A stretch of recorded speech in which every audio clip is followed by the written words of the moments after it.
Quickly, before the podcast starts, I want to say thank you guys again for tuning in to the Analog Circle podcast every week. It truly means everything. And as a thank you, hey, Red Dead Redemption 2 is coming up this Friday, and everybody loves to get a discount. So here we go. If you are an Xbox player, type this code in. This is good for $25. Now, really quickly, the only thing that I ask of you listeners is this. If you receive this code and you type it in, just send me an email or call me on the line. You can email the show at the Analog Circle Podcast at gmail.com or call in at 443-216-9934. Just let me know that you got the code. That is it. So here we go. This is for Xbox users. Type in Y9PKDGJ DCQ PDVHJ Y4WKPHGWXZ. Now that is for Xbox players, but you know I can't leave out my PlayStation brethren. It's no way. Red Dead Redemption 2 is a multi-plat and everybody should be able to get a discount. So here we go. For PlayStation users, your code will be for this $25 gift card. It will be TB82DENT4B8B. Type those in, and once again, thank you guys. You guys are awesome. And with that, on with the show. Game players, how are you guys doing? And God dog, I have some very, very special gentlemen on the show this week. Man, I know you guys have heard me talk about these gentlemen multiple times, especially guys who have been listening to the podcast for quite a while now. I mean, a name might sound familiar if I was to say Mike J. Yeah, I think you would know that name. What about Mr. Goose? Huh? Does that kind of ring a bell? Or what about the guy who actually emails the show every single week? And man, oh man, just makes some great comments, Mr. Cody Clark. Well, guys, I want to introduce all three at once because all three of these guys are here today. So I'm going to say, what's going on, Cody? How are you, brother? My shoulder hurts and I need more beer. Otherwise, it's good. What's going on, Mike J? How you feeling over there, man? I am doing wonderful. And sorry, Cody, I do have a beer. Cheers. And last but definitely not at all least, Mr. Goose. What is going on, brother? How are you? I'm doing good, but I gotta finish my coffee before I start my beer. Hey, that is totally understandable, man. Once again, thank all three of you gentlemen for being on the show this week. It truly means a lot to me. Greatly appreciate it. No problem. Absolutely. But guys, I'm happy to be here, man. Oh, thank you. I appreciate it. I really do. But guys, you know what? We're all here because of a email that Mr. Cody Clark had wrote in with, and he basically was schooling me on a few things. You guys might remember. I don't remember which episode, so I can't give you a reference as to which one to look up. But Cody had wrote in, and he was talking about I was talking about going over the numbers because, you know, that's the only reason why I care is because I want to make sure that the industry is in a nice, healthy state so we can continue to get this greatness. But Cody actually said, well, Kiaun, you know, you can't always go off of the NPDs to tell how well a company is doing. You have to actually go over to the stock prices. That will tell you the tale of what's going on. And that's how this whole thing came together. So we're just going to go over some financials, and we're just going to go over the gaming industry in general. So I guess, Cody, since we're all here because of you, and I am very Nice appreciative. Yes, indeed. I wanted to read off a couple of numbers to you, Cody, because right now everybody knows. I mean, it's no secret that Sony is kicking Microsoft's butt as far as console sales go. I mean, it's what, a 2-to-1 ratio, Cody? I've heard a 4-to-1. Probably more than that. 3-to-1, I'm guessing right now. Absolutely. Right. But see, this was the interesting thing. You would think, well, good grief. You know, they're beating them so bad on paper, you know, as far as these console sales go. But I looked up some stock prices. Now, interestingly, Microsoft is selling at $108.66 a share right now, which they're up double the highest in their entire history. Correct. And you know what? Just as a quick disclaimer, I am a shareholder in all three. So, no matter what. Exactly. Console wars say what? Thank you very much. Console wars say bling. Yes. Oh, man. So really quickly, Kiaun, so on that topic with Microsoft stock price, Microsoft and Sony are in a good position because the video game division isn't the sole driver of their profits.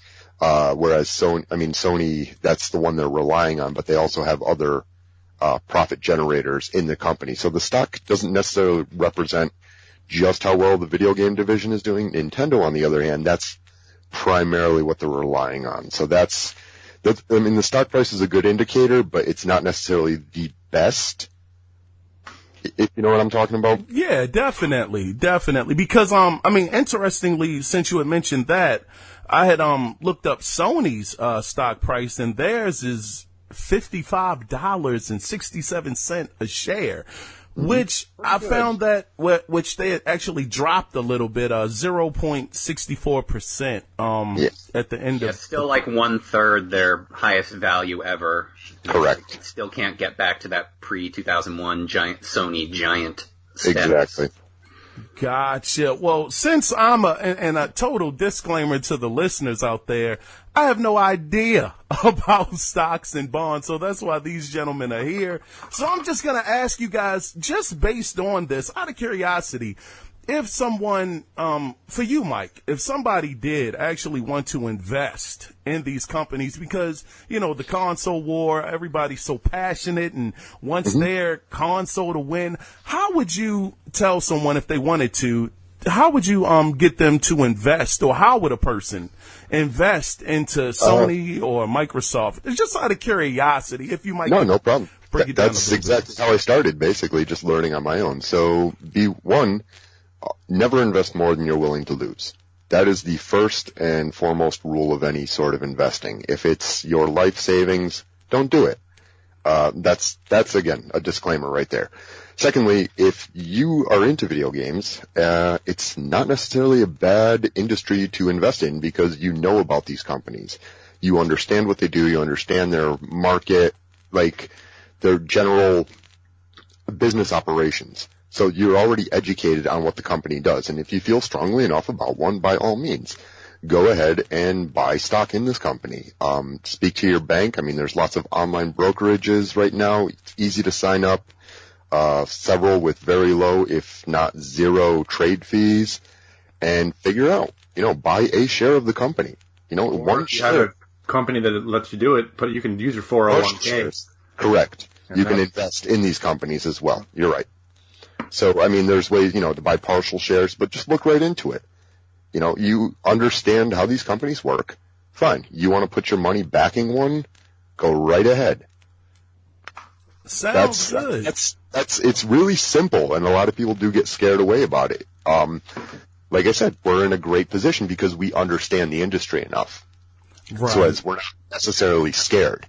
I started investing in video game companies years ago, just for amusement, tracking the stock price, and I'll give this as advice to anyone.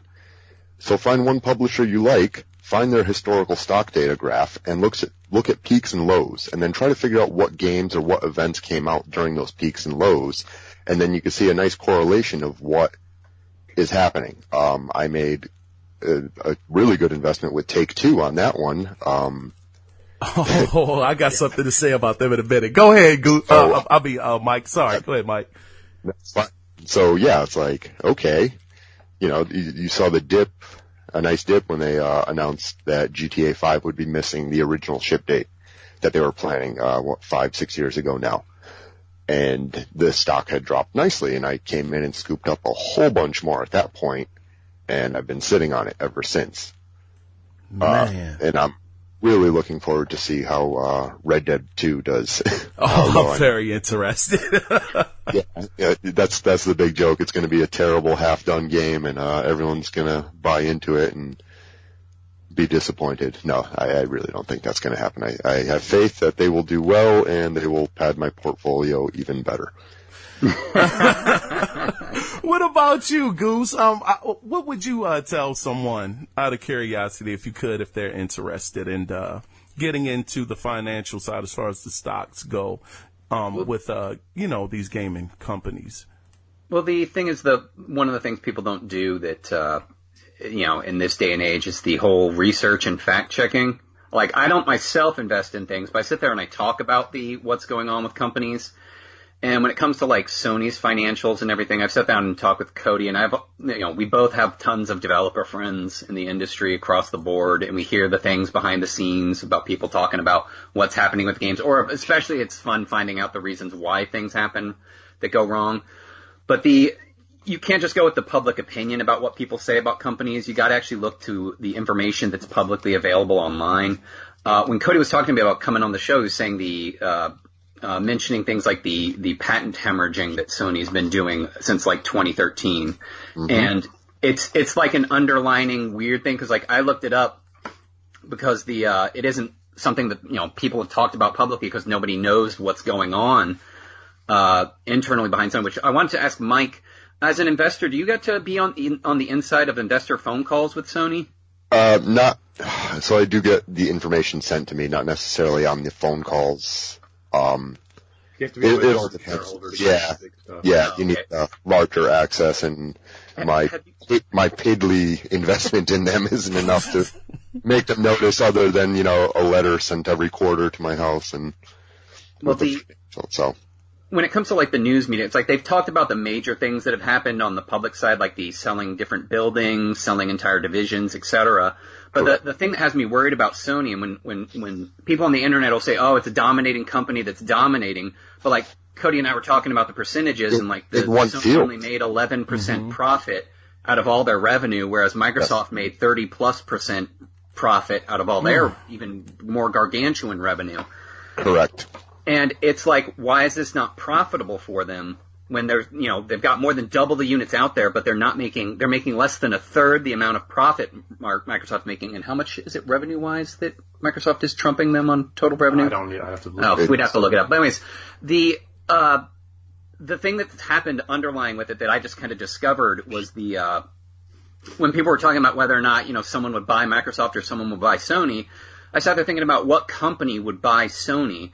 And in my mind, I was sitting there going through various tech giants, and I was like, if anyone would buy Sony, it would probably be Samsung. And earlier on, there were a lot of indicators that Samsung was probably interested or talking about buying Sony, and that Samsung set up their lead. They set up a brand new worldwide research and development headquarters, which is literally a stone throw from Sony's new international corporate office in, San Mateo, California? Yeah. Mm-hmm. They're literally like easy commuting distance from each other. And I was sitting there thinking, okay, well, if Samsung is buying Sony, then the way to look this up would be, because I work in patents all day long, and so I went to the USPTO's assignment database called ePass. And mind you, any of the information I'm talking about right now, none of this is insider stuff. This isn't anything that you as a viewer or a listener can't look this up yourself. Correct. ePass is public. How the hot dogs are made. So on ePass, I went in and I said, let me see what patents Sony has sold. So I typed in, when you look up in an assignment database, the assignor is the person selling it, and the assignee is whoever is receiving it. So I looked up in the advanced search and typed in Sony as the assignor to see how many patents they sold. And the search engine exploded with thousands of results. And I was like, holy crap. I was like, obviously Sony is selling their entire company because they're selling all their patents. But what you have to do is it just shows you the patent number and the date of the assignment. And you have to go into it to see the details and then go back out. So each time I went in, like I went into the first one and it said Sony to Sony. That it was an internal from one branch to another because they were restructuring. Mm-hmm. And so initially I wrote it off just looking at that first one saying, okay, well, they're obviously doing the whole getting rid of Sony Europe, Sony Japan, and Sony America and just making one Sony and putting it in San Mateo, California, which was weird that it was no longer in Japan.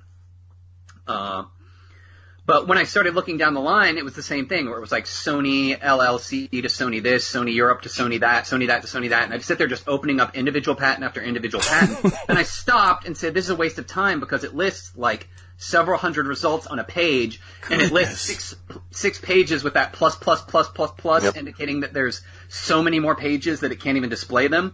Mm-hmm. So I was like, wait a minute. I said to myself, it was Samsung buying it. So I was like, let me put Sony as the assignor and Samsung as the assignee. And that resulted in about, I think it was like 8 patents that had sold to Samsung. And I was like, oh, okay, so they have been selling things to Samsung. Mm-hmm. So I went back to the original assignor database and kept going. And mind you, this took me, it was a ridiculous long amount of time that I don't want to admit having spent the time on it. But I started uncovering other companies that have been also buying Sony's patents. And mind you, these things have been happening at the end of every single financial quarter. Sony's been just hemorrhaging technology patents and then covering it up by spinning all of their other patents in a circle. Because the thing is, the USPTO used to charge to do an assignment. But it was back in 2012 or 2013, they made it free when they had ePass as a digital way of doing assignments, and they made it free. So it costs no money to do an assignment. So Sony has been doing, when they hemorrhage a whole chunk of their patent suite, they then take all their existing patents and spin them in a circle. So they assign it from Division A to Division B to Division C back to Division A to Division D. Wow. And this effectively covers all the hemorrhaging patents. And so the only way to find patents that they've sold is you have to know the buyer to find. It's only just me randomly guessing Samsung that I found one of the buyers. And so I kept searching and I found other companies like Saturn Licensing LLC and another company called Jolied or Jolied, Jolied. And I ended up running into about 7 different companies that all own different parts of like PlayStation and PlayStation 4 because Sony doesn't even own all of the PlayStation. Really? Yes, this is the crazy thing. They sold, I found the online user authentication software method they had sold. PlayStation VR's software method for determining the angle of your head to change what is on the display, they sold. The various capacitors, LEDs, and parts inside the PlayStation 4, Sony has sold all of it. And this is from 2013 to date. And they've covered it up. Now, here's the thing. I work in patents, so I've done assignments. And the thing is, if a company came to me and said, we want to put all of these patents from Division A to Division B, you can file one assignment. Blanket assignment. Every single patent number. And it's all done. And it's like, why did Sony waste time making somebody do individual assignment after individual assignment after individual assignment after individual assignment? And the only answer that I can come up with is to cover up the patent hemorrhaging. And the thing is, if a listener right now is going, well, every company sells its patents, every company sells its patents, I took a moment to look into other technology giants. And Kiaun, guess how many patents Apple has sold in their entire career as a company, even when they almost went out of business and Microsoft had to save them so that they wouldn't become a monopoly. How many patents do you think Apple has sold? Please tell me, Goose, how many? 0. Microsoft has sold 0. Samsung has sold 0. Mike J, guess how many patents Capcom has sold? 42. Only because that's always the answer. You got the second digit right. They sold 2. That was the only company I ever found out of any technology giant across the board, other than Sony, who's ever sold patents. It's not a regular thing. Companies don't give up their patents. They hold on to them till death do they part. Mm-hmm. Well, and the 2 patents Capcom sold was back in 1994. It was 2 patents for the assembly methods of 2 arcade board cabinets. And that's it. That's the only other company I could find on the planet who has just randomly sold patents while still, trying to maintain staying in business as a company. And Sony has been hemorrhaging them before each and every division. When they sit there saying that the PlayStation division is the only division that makes money, and it's like they aren't making money. They're hemorrhaging their technology patents for hundreds of millions of dollars and then saying that's their profit margin. Mm-hmm. Which it's really, and the thing is, like, you can sit there and say, oh, Goose, you're just a hater, you're a hater. And it's like, no. You can go to the USPTO.gov, upper left-hand corner is the section where it talks about the areas to go in. There's the assignment database, which is called EPAS, E-P-A-S, and look up yourself Sony as the assignor, and then you can type in whether Samsung, Saturn Licensing LLC, Joe Lead, or if you want to do the obnoxious as hell thing I did, where I was searching through thousands and thousands of results just to unearth about 7 companies. I did I think it was 7 months I went through of all their stuff. And it was an obscene chore. And I was sitting there going dude, this is something for the Better Business Bureau or the Federal Trade Commission or even the USPTO itself to unearth this. Because I was like, this is shady. It's shady as hell that Sony cooks the books this way because they have hidden this. And I sat there wondering, I'm like, do they ever announce to their investors that they're hemorrhaging their technology patents? And chances are, no. Yes, some of it. So a lot of it is in terms of raising short-term capital versus the long-term licensing agreements. Some of it is also technology that they don't necessarily deem license-worthy. Again, this is now the spin that, you're given as an investor, and, we are selling patents that are dormant, things of that nature, to a company that may necessarily use them.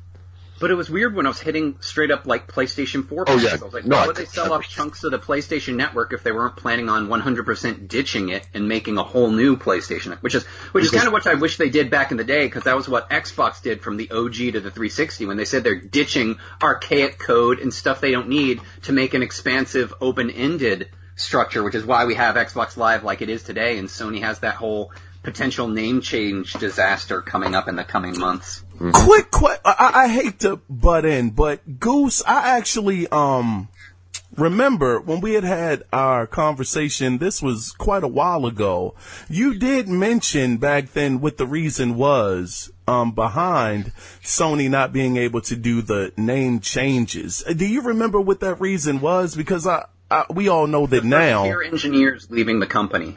Like the people who made the PlayStation, they don't have any of the first generation lead tech designers. One of the 4 people that I knew who worked at Sony, there's only 2 there now currently, but 2 of them left at the beginning of the generation, and because they had a walkout of their lead core tech engineers, because Sony treated them like trash, because the PlayStation Network was built on the PlayStation 2 and then jerry-rigged for the cell processor on PlayStation 3, and it was maybe 6 months before the release of the PS4, they had the disastrous, oh my god, the online doesn't work, and they had all their tech engineers working around. If you want to talk about Red Dead Redemption and the whole 100-hour work weeks, you should have been talking about the Sony employees that had to work around the clock 24/7 to try and get the PlayStation Network to work before the PS4 launched. And they avoided a beyond measure disaster, but the jerry-rigging they did to get it to even work, and the lack of appreciation that Sony gave them when they did it, made them leave. And that's why the dashboard updates are so slow. That's why it takes them so long to move about each thing, and they only fix the major, that messaging thing where people could send that little question mark in the box that would brick your Well, do you remember PS4? right as the PS4 came out, they were talking about the share button and how they disabled it for the first 3 or 4 weeks? Literally hitting the share button would crash the entire PlayStation Network. So that was a critical failure. They had to go in and whatever. I mean, they fixed it, but, quality assurance, someone was like, hey, if anyone hits this button, the entire network goes down, which is kind of cool, but kind of, no one talks about that anymore. Oh, man. Oops. See, on the exact opposite side, when it came to me, working at Electronic Arts, I got to see how the hot dog was made for a lot of the internal stuff, and as part of one of the quote advantages you had at EA is after X amount of time, they would just award you with X many stock every year, and you had to wait for it to appreciate. And when I was let go in September, October 2012, EA stock was worth $17 a share, and I left the company with 43 shares. And I was so angry at them and how they treated me. I immediately sold it all off, took my money and bought an iPad, and I was like, woo! Now I look back. what is it, like 6 months ago, EA was trading at $130 a share. So one of the highest they've been at, whatever, because of all the microtransactions and stuff like that. Right. So you can look at hardware and be like, well, how well is the hardware doing? But you also need to look at the other companies that aren't invested in hardware, that just support and do whatever. Ubisoft. Right. Jim Sterling just pointed out that that Activision, Blizzard, and EA combined this year made $78 billion in microtransactions. That is astronomical. The support staff, stuff like that. Nothing. Bobby Kotick makes $34 million off that Jim Jam. Do you know when EA was doing well, when Star Wars was getting ready to be announced, they didn't even comp our Star Wars accounts. They said, you get 2 months free. We're employees of Electronic Arts. They're like, but you see, Lucasfilm, Lucas Entertainment is charging us for every account that's comped.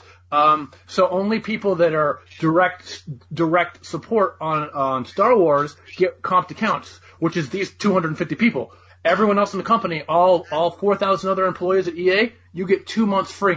Oh my gosh! Yeah, I actually. Oh, go ahead. I'm sorry. Go ahead, Mike. But looking at that now, and then they the FIFA stuff. They put in the microtransactions. They put in the loot boxes. The all that stuff. The whales and all that crap. And they went $17 a share. I have a buddy who's been there he's about to hit his 12-year mark. He's got something like 600 shares because instead of giving him actual benefits, they just throw every quarter they throw an extra 20 or 30 shares in him, and he's been there for 11, 12 years. Mm-hmm. Dang. And right now. Oh, go ahead, Cody. Go ahead, man. No, so I'm just like at that ... You can fill in the blank. Man, is that worth it? He's an engineer. Is that worth it? Is the way they because when it comes to the multi-hour stuff like that, the amount of time when Warhammer was in final development and when Star Wars was in final development, they forced him to go. He had to spend 3 months in Austin. He lived in Fairfax, Virginia. They forced him and said, "You either go or you're fired." And he had to spend 3 whole months there, working 7 days a week. Good grief. Well, you know what? That's actually a great segue. But before we get into the other topic that I definitely wanted to ask you your opinion on, Cody, do you gentlemen have any last words, as far as the, financials go with these companies? Because interestingly, just really quickly, Cody. They're all doing great. They're all doing great, but they're doing great for stockholders. Correct. Not us, the game. I mean, it's like that article talking about for Valve, talking about the independent developers are saying, and it doesn't matter, they're still pocketing 30 whatever percent, and they're not helping whatever. Versus Epic Games or whatever the guys that own Fortnite, they reduced the cost of their whatever. Like, they charge like 18% now versus 30% because they make so much money. That's what they should be doing. If you're making $7 billion on your what the heck ever, reduce your, share the love. So anyone that comes in using the Epic engine is basically like, as opposed to paying 33%, I'm now paying 18%. Of course I'm going to use that engine. These guys give a damn. That's what they should. So there are diamonds in the rough. Or people, even the big, nasty, terrible companies, every now and then, the clock is right twice a day. So sometimes those dudes will show up and that'll happen, So there's that. But it's not just how well Microsoft and Sony is. We have to look at the third-party stuff. I want EA. I have a natural anti-EA because of certain things. I know they're doing well, but I want them to get their hands slapped. I want Ubisoft to get all those guys. They need to basically be told, don't be predatory. There's other ways that you can make money and, whatever. So let me ask you this then, Cody, your personal opinion. Are you for or against or in the middle of microtransactions? How do you feel about that? Microtransactions as a concept are perfectly fine as a good way to sustain whatever. When they're predatory, when it's like play to win, basic. If I'm playing a multiplayer game and it's like anyone can go spend $20 and whatever. If I'm versus another player, But when they're like, this is the only option we have, then I'm like, that's not cool. When it's the Shadows of War sort of garbage stuff like that, I'm like, that's That's not cool. Look, if I'm going to play Defiance 2050 and I can go spend $50 and get a badass weapon, yeah, that's my choice. But don't charge me $60 for the game. If you release the game for free, then you have carte blanche to do whatever you want. If you're going to charge me $60 for a game, I expect a fully, good playable, version of the game. And then like after that, you can have some like cheap like $2 or $3 trends. Don't charge me $120 for a Call of Duty, what the heck ever, and then $50 for zombie mode. That's predatory. That's garbage. Gotcha. Well, what about you, Mike? How do you feel, man, about the microtransaction situation? So as a whole, I think they're fine. Hold on, sorry. As a whole, I think they're fine. I don't have a problem with it. Again, if it's not something whereas it is providing an unfair advantage that would not be able to be obtained otherwise. I do like it because for some of the games, that has been paying for the expansions that I'm seeing for free as a gamer who's not paying any of these microtransactions. Yeah, those are the exception, not the exception. They're correct. But I mean, we'll say, hey, look, get all the revenue on all ends and say you're gonna pay for the DLC and the microtransactions and the loot boxes and the pay to win if you want the advantage. We'll give you all of it. Yeah, and that's the problem. Like Halo 5, I think handled it nicely. Sure, you can buy requisition packs. That'll give you whatever in their big battle mode. However, all the map packs were free. Right. So that was, I guess, their way of covering that cost. In a way, it almost feels like they're going back to the well, going back to MMOs, because this is the whole thing. They want to do They want to do Assassin's Creed as a service. So literally, they're talking about how everyone abandoned MMOs, didn't want to do any of that crap. So you pay for your MMO, you pay for your monthly service, and then you pay for your expansion. So they're double dipping, and we went away from that free to play MMOs, blah blah blah, and then we're literally going all the way back until freaking 1997 again. Mm-hmm. And I guess, Goose, really quickly, how do you feel about it, about the transactions? Because me, just really quickly, I kind of feel like, Mike does, I don't think it's, any harm, necessarily with it because it is an option. And from it being an option, I think that it's okay. But when you actually, I guess, force it onto the player, like you guys were saying, as far as like making progress and, someone else having an unfair advantage, that's when I have a problem with it. But overall, like DLCs and, things of that nature, I don't see anything wrong with it on the surface. Nothing at all. But what about you, Goose?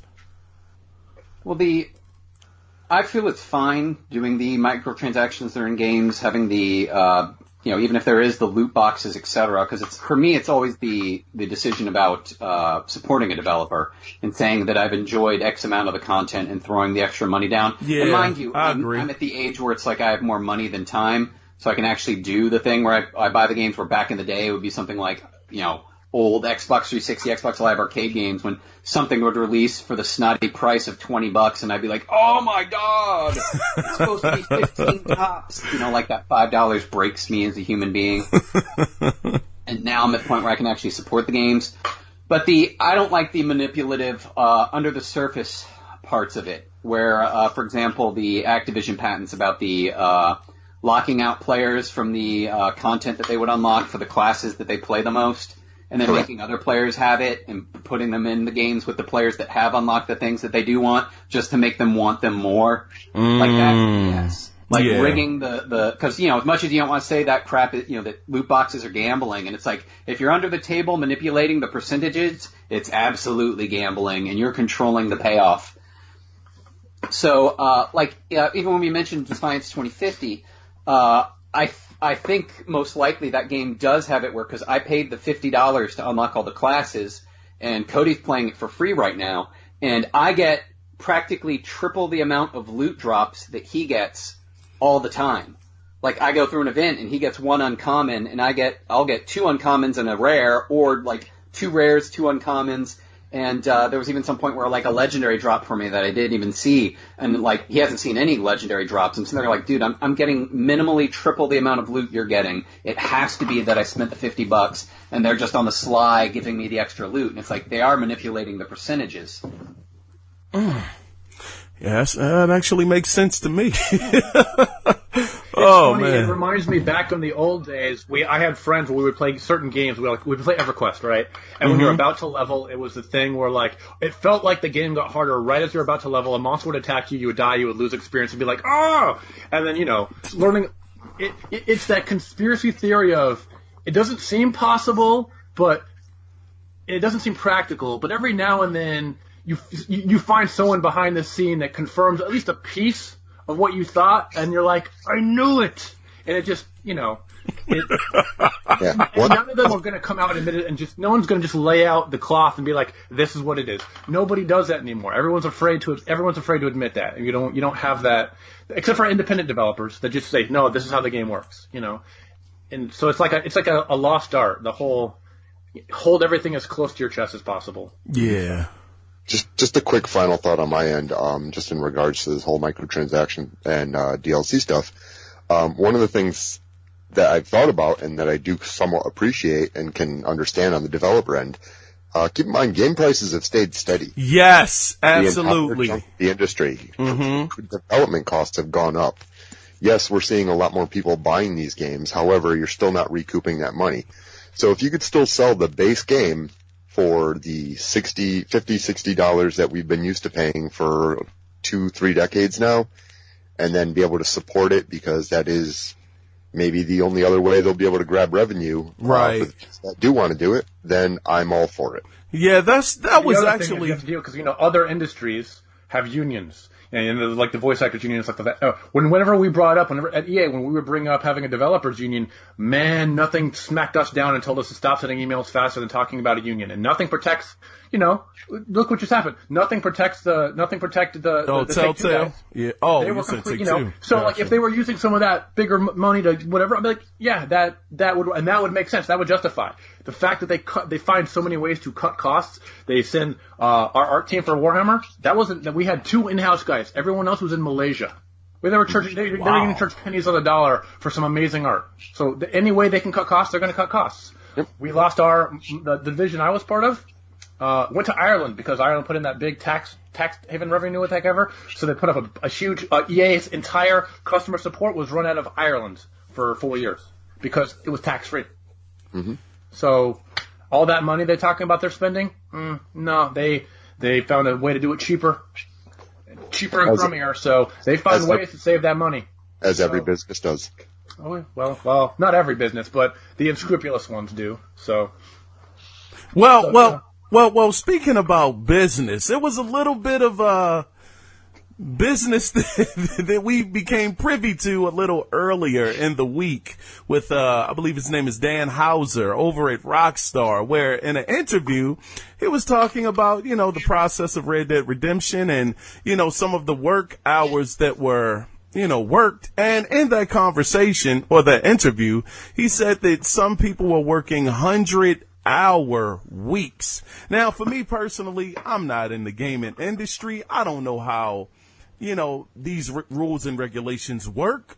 But Cody, since you actually work for EA, could you explain to, me and the listeners, as well as everyone here, is that actually common practice in the gaming industry to work 100-hour weeks? Is that something that when you're signing on, or is that something that doesn't happen? Definitely not when you're definitely not when you're signed on. There's an expectation when you do certain things that you're going to be there to finish a project. Pretty much, you're going to have a deadline and you're going to finish it at whatever. But it depends on your department. It depends upon the project you're working on. I have a friend in Texas, and the EA stuff he works for, they have very small grinds because their product's only out and they're supporting it and trying to refine it. But back in the day, for when we were working on Warhammer and then working on Star Wars, they literally they said, look, you're here in Fairfax. You're part of at that point Mythic was part of the EA BioWare. We're working on Star Wars. We have to have this done. Behind the scenes, they made a really stupid choice using the Hero engine, and a bunch of the engineers that said, don't use this engine or we will quit, and then they chose that engine, and then they all quit, so they had to bring in something like 300 additional support members, engineers, artists, all that stuff from around the company to get it done, and so like the last year of that of that game, they were spending on approximately $30 million a month. That was the staff there to get the game grinded through. So when they bragged about, oh, this game cost us $500 million to whatever, that was a year before the game came out. Then you add on $30 million a month for 12 months, and you get your final one, about $700 million, give or take, something around there.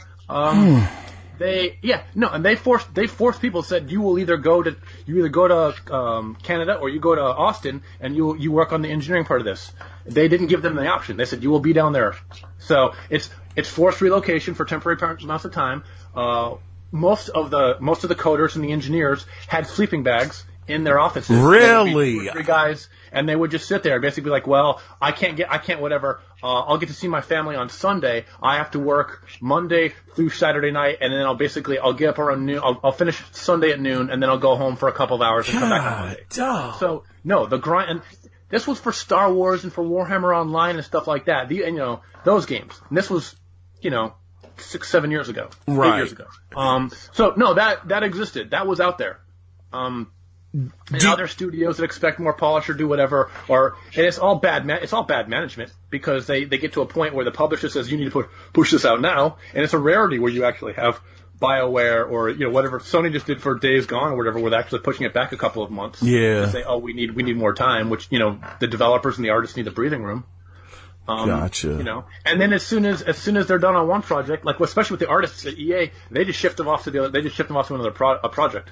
Or they have interns, which are basically guys that are going to school, and they're interned with Electronic Arts or whatever company, and they're required as part of their schooling, as part of their credit, they get paid like minimum wage. They get paid like $10 an hour, and they're basically working, however many weeks to put out stuff. So no, the grind's there. It's very there, and it's very shady, and that's why the video games need a union. They need something to protect them, because they're being completely devoured from the inside out. Yeah, I agree. I was in support, so I was required to work only 45 to 50 hours a week. Right. Which is, it was a privilege, which I was NBC a citizen, but yeah. But you're support, so you get to work. But then they're like, I'm like, yeah, I'm treated differently. I'm special, but I'm the guy that has to come in at 9 p.m. and I work 9 p.m. until 10 a.m. 4 days a week. Because they need an overnight staff. And then eventually they're like, nope, it's just cheaper to ship it off to Ireland or India. Peace. So, Good grief. That almost sounds somewhat, even though it was more dire because the whole company went under, but that sounds similar to Telltale. I thought they got they got the short end of the stick like no other. Because EA is a publisher. They're not just one developer. They're a publisher. So obviously you had, Mythic's gone, Pandemic's gone. Oh, man, a ton. Yes. I had the protection of having EA behind me and them having like 2,300 employees. So right. Our benefits were pretty good, and then my severance was okay. It was like 3 months pay. Gotcha. Which is okay, but at the same time, that was it. Other companies, ZeniMax, Bethesda, they're privately owned, so they have a much better. They've treated a lot of former EA Mythic people went from working at from Mythic stuff to ZeniMax or Elder Scrolls Online and stuff like that. And if you look at a lot of the same bugs and the problems Elder Scrolls Online had, they're all the same problems because the mediocre engineers went there. The good engineers founded independent companies or went to go like big money somewhere else or just left the industry to teach. Right. I got you. Or stayed on and they're level 3s and they're basically managers and stuff now and they're making boku money, but, protect your nest egg for 20 years and then get out. Mm-hmm. Right. So. Gotcha. Man, so I guess, what about now, Goose? Because, I keep saying, Goose, this is Cody I'm talking to. Cody. What about that? I know, man. Master Blaster. Right. But really quickly, because I know both of you guys still have friends in the industry today. Do any of them, and no names, but do any of them complain about the work weeks or the hours that they have to put in, or has the industry kind of, taking a step back from, putting their What's weird is the friends that I have in the industry, and mind you, they're throughout all sorts of companies, and most of them don't know each other individually, but when they've talked to me about what they can't stand in the video game industry, it's actually the toxic internet culture is the thing they can't stand. Really? Not only gamers doing the console war BS and making threats and yelling at each other, but also the BS behind all the manufactured outrage regarding microtransactions. Like, they all, like, we think it's all the evil, like Bobby Kotick and all the CEOs that are like these evil guys who keep making all these microtransactions to get in our pockets and steal our money, but it's like all the programmers, all the lead animation and artists and digital painters and everything I know, they're like, it's necessary to do these microtransactions, and they hate tuning into whether it's ad-driven media and all the garbage websites like GameSpot, IGN, Polygon, GiantBomb.GameSpot, and all their like manufactured outrage over everything just to get clicks on anything on the internet. And they get tired of putting all the effort to put all this content together. And when they do everything right and they do it the way that, like, when they have as a community saying what they're going to do as a developer, and even if they do everything right, like take for example with Assassin's Creed Odyssey, it's like that game, besides being like a fantastic game, fantastic story, fantastic gameplay, and also it's a Ubisoft game that launched with almost to zero bugs. Right. Like, Absolutely. Ubisoft released an open-world sandbox game where you don't see faces melting off Ark of the Covenant style. And it's got no T-posing. There's no Greek bathhouse with everybody T-posed in togas. It's like, that's not in there. And then when they do everything right, every single ad-driven media outlet, all the random like YouTubers have screamed that everything they see on the internet is Hitler and the Holocaust, and donate to their Patreon so they can scream that everything is 500 Hitlers. Right. And they've all glumped onto the bullshit. Pardon my language. The BS. Sorry. The, it's okay. The 50% experience a multiplier, and that's all of a sudden Hitler and the Holocaust, and it's like, but that was in Assassin's Creed Origins. Correct. Nobody said a single thing about it. Why is that a problem this time? And it's like they just don't have some outrage to talk about. Yep. Well, hold on, really quick. And on that topic, if they were not to include that, then everyone would be complaining that there's no way to be able to speed this up.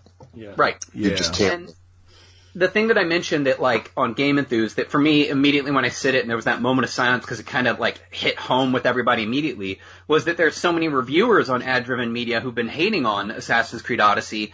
And the thing is, like, ad-driven media and paid reviewers, like, YouTubers and watching someone play the game is relevant, but reading or watching someone review the game isn't, because they're the people who just take it personally that Ubisoft gave them a free code for the game, but didn't give them a free experience doubler. Because they had to beat the game on a clock within a certain deadline and get it posted to the internet to get all the clicks, and they couldn't do it, so they're mad. And they say that, oh, this is the best Assassin's Creed game in the series, 8 out of 10. Yeah, how about that, like, man? Not a 10 out of 10. They released a gigantic, super ambitious game that is fantastic. Everyone is loving it. My brother-in-law is playing it, has been just absolutely adoring it. And he's sitting there, he told me that he's going through without the experience doubler, and he's just exploring and doing everything organically. He's not sitting there rushing to meet a deadline. And when a reviewer tells you, oh, it's really grindy and really terrible because they gate content, and oh, waboo-hoo me, and it's like, that's not relevant to me. Like, if I experience or come up to that gated content, I'm just going to play more game. I'm not rushing for an editor, and it's like, reviewers aren't relevant anymore, at least at paid ad-driven media websites. They just aren't relevant as anything for this industry. Don't forget looking at Polygon. What was the last game Polygon officially gave a number score before they decided to retire their numeric score? God of War.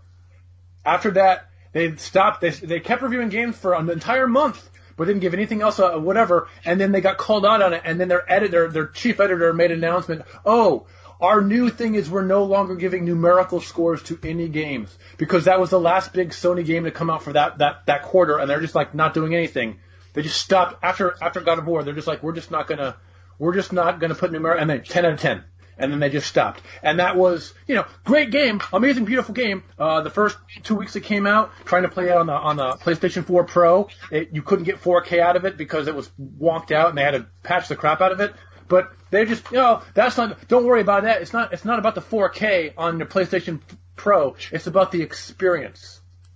So no, that's the media side of it versus whatever, you know. And then as far as developer friends, most of the friends that I still have, they're worried more about the mismanagement, about the people that look at the numbers and say, I'm going to make, this is the deadline, I'm going to make this happen no matter what. Mm-hmm. Those are the guys that become the managers and that piss people off. And there's a ton of I know a number of people that completely, I felt crossed numerous lines at EA, and they're all extremely well paid up, and they're all senior people now, you know, and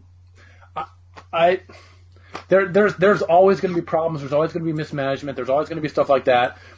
The people that I know they luckily don't work at any big AAA parts of the studios. They work more on like the back end engineering, some of the smaller, the Sims 4, smaller games, like quote smaller games that just make a crap ton of money, but don't require like 75 people to run on them. You only need like 8 or 9 people, so they're fine and they make enough money. But the fact of the matter is Mythic ran that way for 10 years, just making enough money, and then they finally got shut down. And Broadford Entertainment in Fairfax, one of the former high-level EA guys, basically just splintered off because he was one of the founders of Mythic.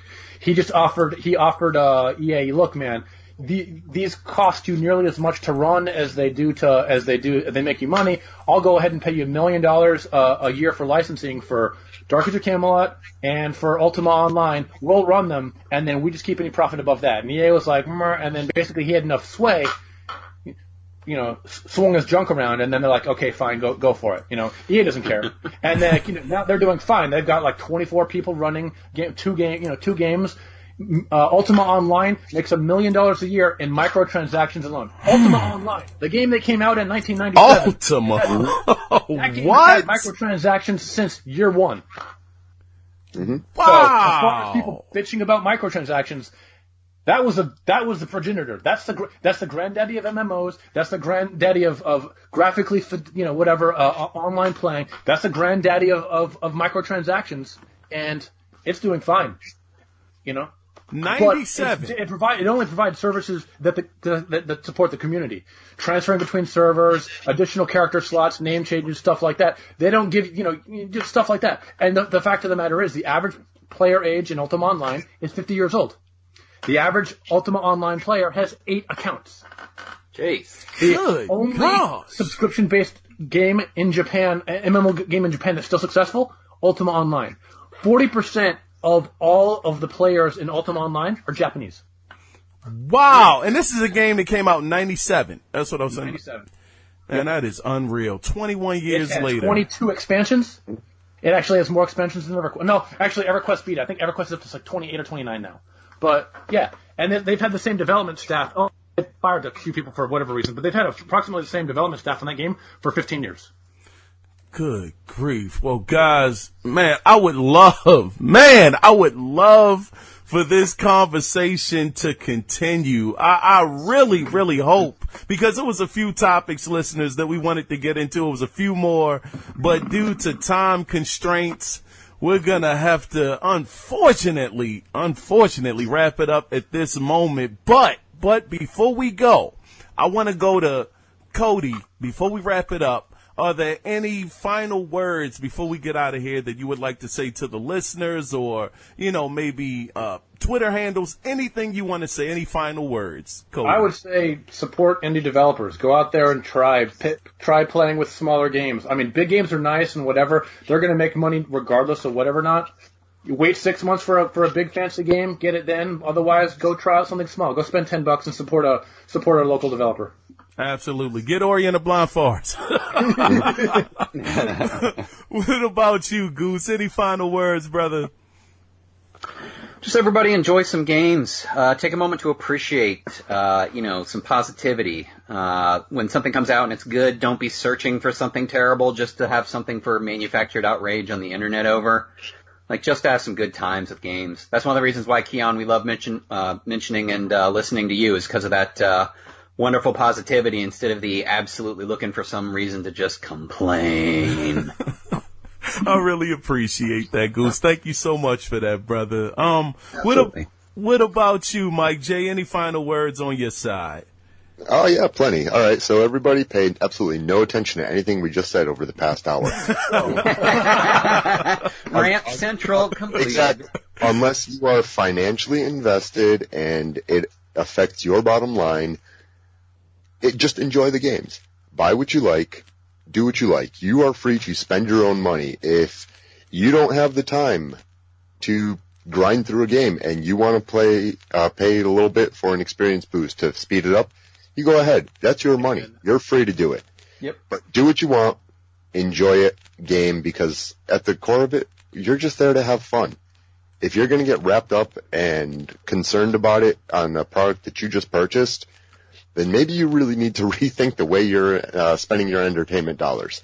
So enjoy it. Have fun. Hopefully we can finish up Armchair Analyst Part 2 some other day. Get our bubble pipes out.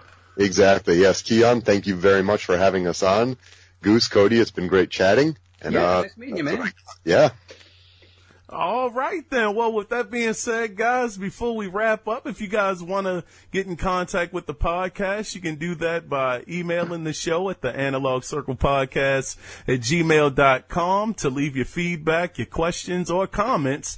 And you can call in as well as at 443-216-9934.